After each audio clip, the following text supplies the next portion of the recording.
എനിക്കൊരു കാര്യം പറയാനുണ്ട്. ഇന്ന് തന്നെ നമുക്ക് ഈ പ്രശ്നത്തിന് തീരുമാനം ഉണ്ടാക്കണം. തീരുമാനം ഉണ്ടാക്കിയിരിക്കും. ഇതെന്തോട്ടത് കല്ലുമഴയാ? കുരിപ്പോൾ ഇന്നും വന്നിട്ടില്ല. എന്താ പറയണേന്നൊന്ന് കേക്കാം. വെട്ടുകെട്ടിയുടെ കാര്യം അത് നീ നോക്കിയിരിക്കണം. പിന്നെ ആ സമയത്ത് ഞാനൊന്നും പറഞ്ഞിട്ടിരുന്നു. അതിപ്പോ തന്നെ പിടിച്ചോ? അപ്പൊ അത് ഓക്കെ. പോലീസിന്റെ കാര്യം അത് നീ നോക്കിയിരിക്കണം. അത് ഞാൻ ഏറ്റാശനെ. പോലീസാ? അപ്പൊ ഇത് കൊട്ടേഷൻ തന്നെ. അപ്പൊ ബാക്കി കാര്യങ്ങള് അവിടെ പോയിട്ട് നോക്കാം. ഞാനൊന്നും കണ്ടിട്ടില്ല, ഒന്നിട്ട് കേട്ടിട്ടില്ല. തടി കഴിച്ചിലാക്കാം. ആരാ? സ്റ്റീഫൻ നെടുമ്പള്ളി എരുമപ്പെട്ടി.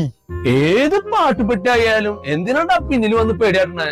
അയ്യോ, ഞാൻ പേടിപ്പിച്ചതല്ല ചേട്ടാ. പിന്നെ എന്ത് തേങ്ങടാ? ഞാൻ വളർന്നു വരുന്ന ഒരു കലാകാരനാ ചേട്ടാ. അതിന് ഈ ഷോർട്ട് ഫിലിം ഇതൊക്കെ